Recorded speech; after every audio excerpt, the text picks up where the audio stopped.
Welcome to the program. I'm Min Sun-hee with our panel of foreign journalists. Thank you for being here. Great to be back. Great to be here.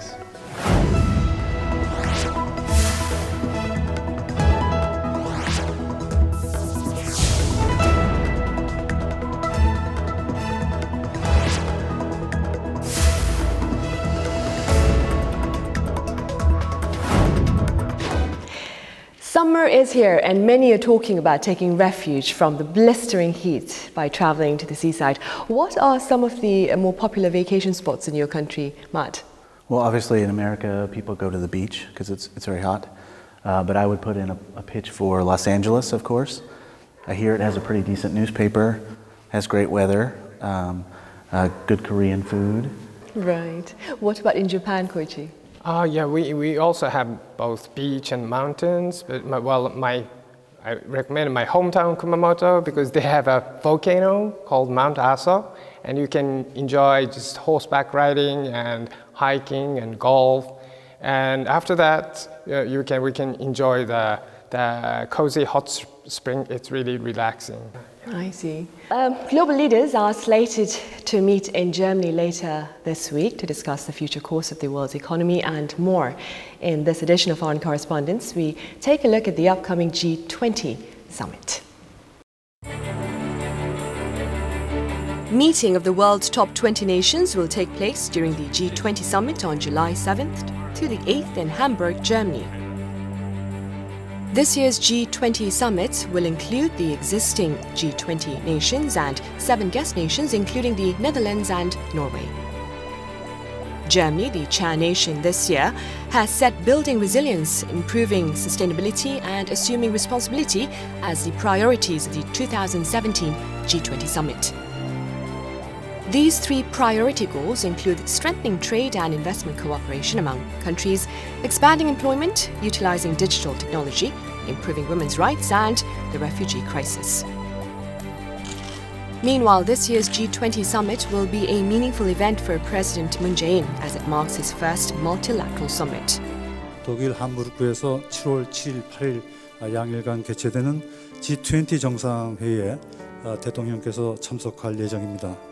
이번 계기에 미국 이외에 중국, 일본, 러시아, 그리고 아시아, 유럽 등 다수의 주요국 정상들과도 양자 회동을 가질 예정입니다.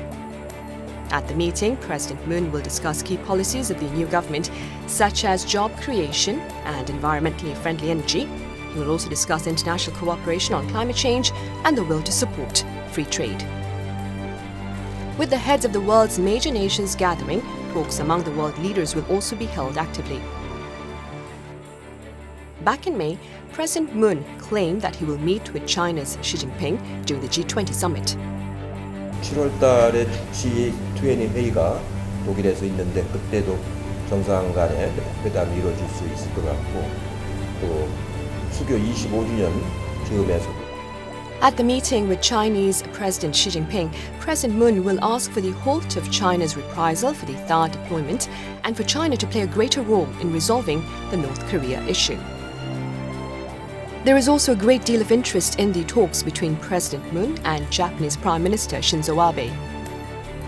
또 아베 총리를 G20에서 만나기를 희망하고 있고 빠른 시간 내에 양국 간의 정상회담이 이루어지기를 희망한다라고 말했습니다. The two leaders will meet at the G20 Summit and discuss past controversies, including the Comfort Women Agreement. In addition, President Moon will meet with German Chancellor Merkel, French President Macron, Indian Prime Minister Modi, and other leaders in Hamburg. The G20 Summit, where heads of countries leading the global economy gather in one place. Global interest in the results of this year's summit is high.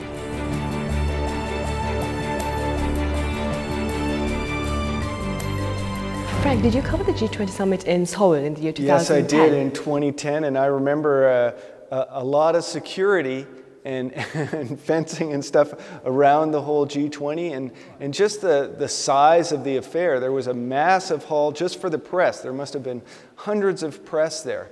And it really attracted a great deal of attention and brought a lot of attention, I think, to South Korea.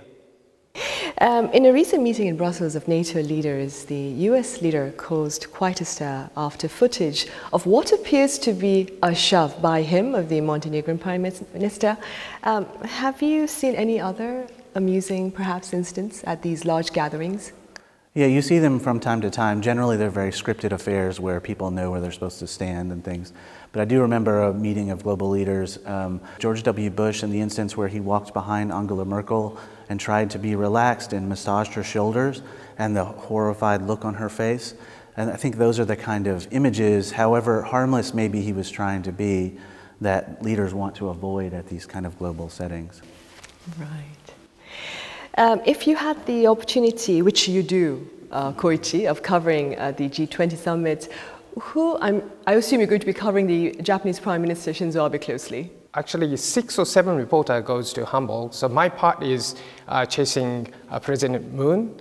So for me, of course, main topic is meeting with Prime Minister Abe and President Moon, because I think it will be very brief, but still very important because it's the first face-to-face encounter for these two leaders. So. Right. Frank, if you had the opportunity to cover the G20 Summit, which leader would you choose to follow closely? Well, if I was going to Hamburg, I'd be keeping a close eye on Donald Trump, of course, and as well Moon Jae-in being my attachment, of course, here to South Korea. President Trump, as Matt mentioned, has been kind of involved in some controversial instances in his meetings with other foreign leaders. So I think it'll be really interesting to see how they get along with the American president. And staying with that, President Trump fueled global concern after the G7 summit, where he declared America's exit from the Paris Climate Accord. Matt, do you see him making any other such unexpected declarations after the G20 summit? You know, it remains to be seen. I don't know that there'll be anything necessarily that hasn't been worked out already by the staffs and by the central bank governors in advance. But with Trump, he's so unpredictable. You never know whether it's going to be some sort of personal slight or a tweet or some sort of policy declaration that sort of upends the entire conference. I hope not. You know, the instance where he cut in front of the Montenegrin Prime Minister, that was the headline of basically the conference, or at least that day, and that's unfortunate because there were a lot of other issues there to cover. Yes, definitely. Frank, which one-on-one are you interested in seeing? Well, I'm interested in seeing especially Donald Trump meeting with the Russian leader Vladimir Putin, especially given the controversy now that just seems to be gripping, especially the American media, concerning Russia's potential involvement with the American election and Donald Trump's campaign. And so seeing the two of them meet, I think will be quite interesting. Yeah, I would have to agree. I'm also curious about that meeting too. Are you, Matt? Yes, I am. And I'm interested in seeing how Moon deals with Xi Jinping, but also with Shinzo Abe as well. Right. In his interviews with a number of foreign media organizations, President Moon went into detail about some of the issues he hopes to cover at the G20 Summit, including, for example, during his interview with Reuters, he spoke about plans to call on China to do more. Do you think this is an effective strategy, like revealing what your intentions are ahead of an actual meeting with a leader? Frank, what do you think? Well, I thought the interviews that he gave really were equally perhaps aimed at his summit with Donald Trump. The meetings that he gave, the press interviews that he gave just prior to his summit with Donald Trump, he really sort of paved the way. He was complimentary to some of Donald Trump's policies, and again, he also echoed Trump's own comments from himself, from the White House and the State Department about their desire to see China put more pressure on North Korea to rein in its nuclear and missile programs. And I think doing that, he's sort of setting the stage perhaps to work a little bit harder on his own policy toward North Korea, which is to try to engage North Korea. And I think that's really what a lot of what he said prior to the Trump summit and prior to the G20 meeting are trying to do, is to get the international community on board to shift policy toward North Korea from the sanctions and pressure that have failed now going on a decade. Right, and staying with North Korea's issue, do you believe that the North Korea provocations are an appropriate topic to be discussed at the G20 summit? I mean, the G20 is known to be an avenue for coordinating global economic policies. Is the issue appropriate for this summit? I think in this context it is for Moon as a new leader, and also the conference was set up as a way to ensure global economic stability. And I think too the economic powerhouses in Asia and China and Japan could be drawn into a conflict if these provocations continue and there's a larger conflict. And so in that sense, I think it's relevant to bring it up. It's also a chance for Moon to introduce himself on the world stage and to talk about an issue that's central to his country and his economy. Right. I kind of feel the same way as Matt. However, one of the things that I find covering South Korea is that North Korea tends to just take all the attention away from what's going on just here in South Korea. And I think it would be a shame for that to continue to absorb sort of South Korea's political capital on the international stage. Is Moon Jae-in going to spend all his time when he's meeting with other leaders talking about North Korea? Is that going to be the primary issue of every summit that he has with every world leader, with every G20 or G7 conference that he might go to? Or is he going to be able to engage the international community on other issues that mean more for South Korea's economy and other areas of South Korea's international relations? Right. Okay. Up next, we take a look at the beginnings of this Global Economic Forum and the eventual start of the G20 Summit. The G20 Summit, where leaders from the world's 20 major nations discuss global economic issues. In the wake of the first oil crisis, the United States, Britain, France, Germany and Japan gathered together for economic cooperation. Then Italy and Canada joined together to form the G7, a group of 7 advanced nations. And in 1999, 12 emerging countries including South Korea, Brazil, China and the European Union joined to form the G20. As a summit created to discuss economic issues, GDP and international trade volume were given priority. Also included in the selection criteria are distribution of the continents, being an emerging economy, and involvement in international politics. Looking at the economic size, the G20 member states accounts for more than 80% of the gross world product. In addition, the total trade volume accounts for 75% of the international trade volume, while 2/3 of the world's population live in the G20 member nations. In 2008, the global economy faced a major crisis. The US financial crisis hit the world, with the American subprime mortgage crisis and the bankruptcy of large financial institutions. For this reason, the G20, which was initially a meeting of finance ministers and central bank governors, developed into a global summit. From the 2008 summit in Washington, D.C. to Hamburg this year, a total of 12 summits were held. In November 2010, South Korea became the chair nation of the G20 summit in Seoul. Plans to prevent the spread of currency wars and to establish economic development frameworks for poor countries were the end results of that summit. With the rise and uncertainty of the global economy, expectations are growing for the role of the G20. Matt, what sets the G20 summit apart from other similar platforms, including the WTO and the OECD?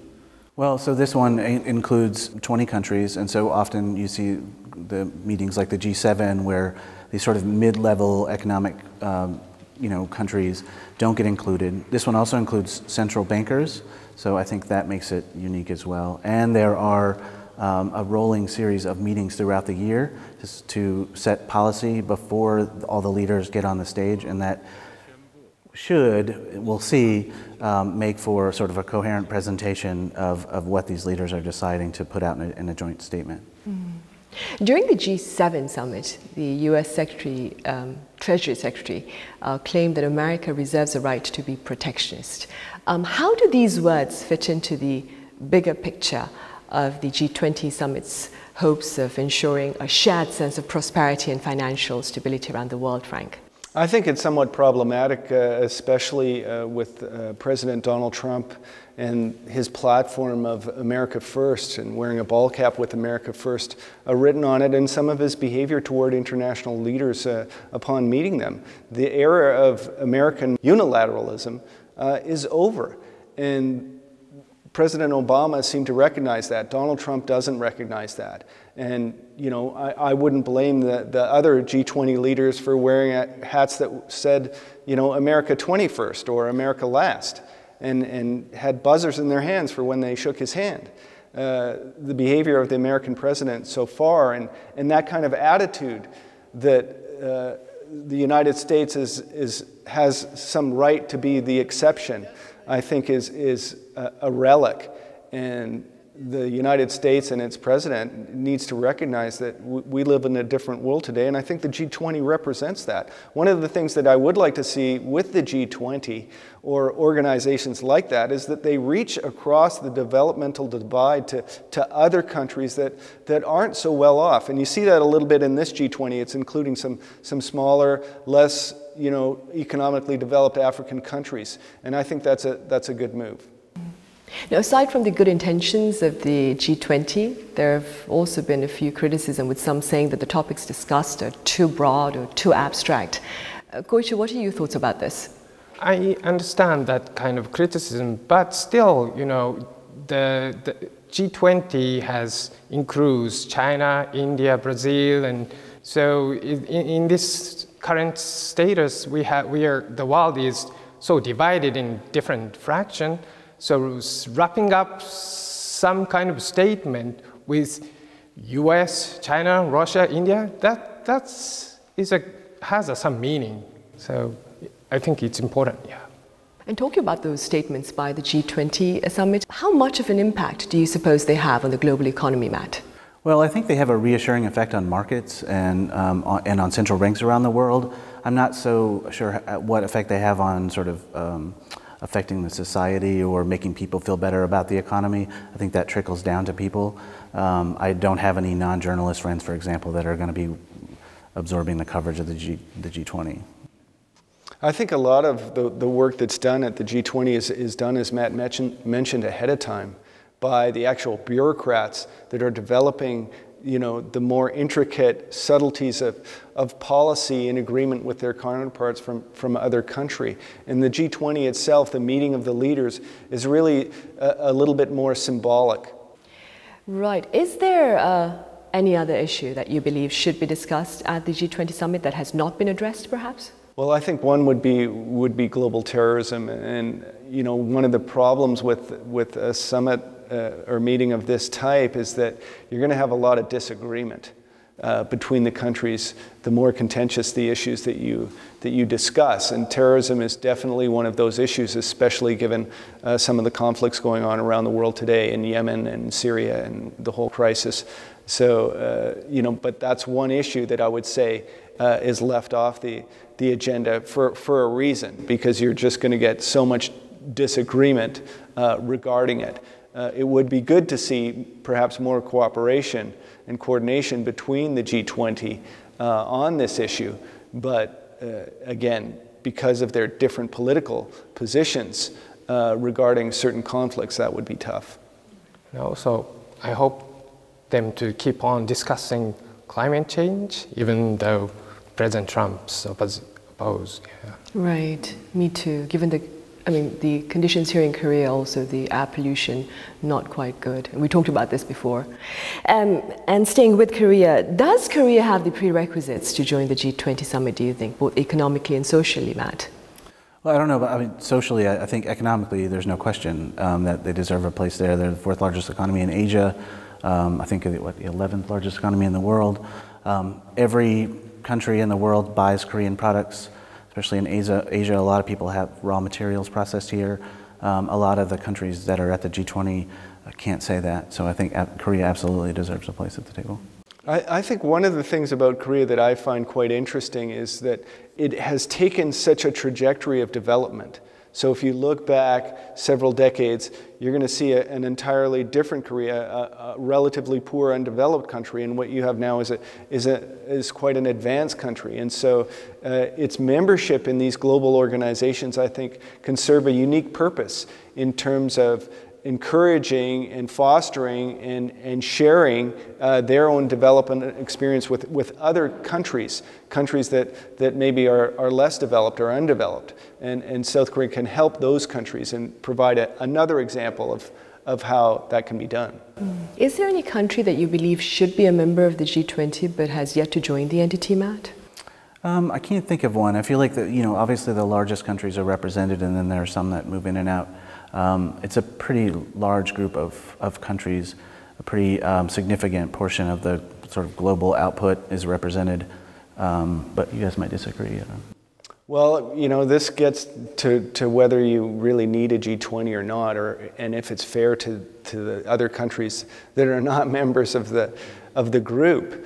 Again, I mentioned earlier the inclusion of some African nations in this group. I think one of the concerns that a lot of people have is that you have the wealthy countries that are setting policy that maybe benefit them, whereas undeveloped countries are forgotten on the international stage and in setting international rules and regulations and policies, and the G20, I think, might be an example of that. I would like to see perhaps an agenda at the G20 is how they can bring in other countries to a more developed stage and share in the so-called benefits of globalization and mitigate the negative consequences of globalization.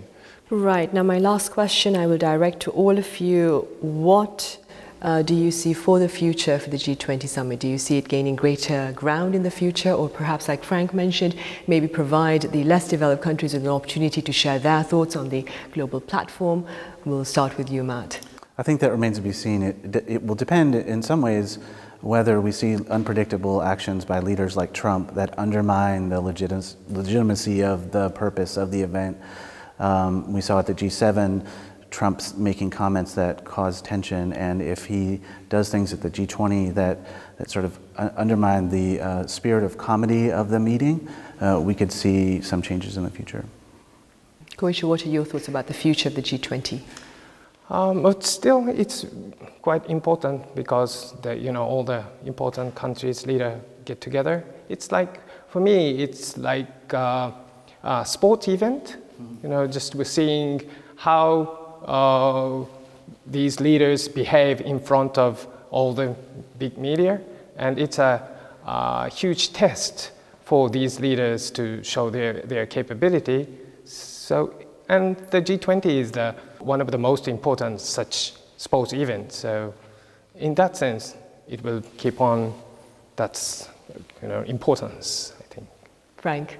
Yes, I kind of agree with Matt. There is some concern in terms of what the American leader might do. A lot of people have told me, and we've seen his kind of unpredictable behavior.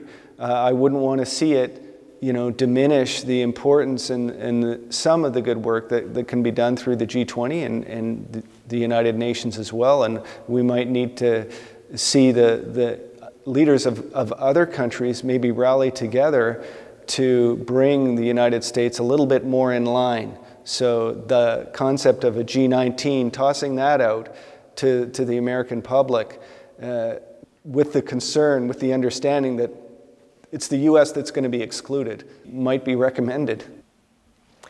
Right, well, compared to our previous discussions, today I must say was quite toned down. I suppose it kind of reflects the caution with which we look to the upcoming G20 summit. But Frank, in your opinion, how would you assess today's discussion? Well, I'm like you. I have some caution looking forward to the G20 meeting with kind of so many unknowns. Koichi mentioned the summits that's going to take place sort of from the leaders of South Korea and Japan and China meeting for the first time, and they have some contentious issues that will never, it seems, go away, as well as the meetings of international leaders with the American president. So I think the G20 is approached with caution by everyone.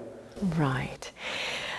A stable and sustainable economic development worldwide. This is the fundamental framework of the G20 Summit. It's a goal that all its leaders desire, and hopefully this year's talks will take the world a step closer to that particular desire. Thank you for watching.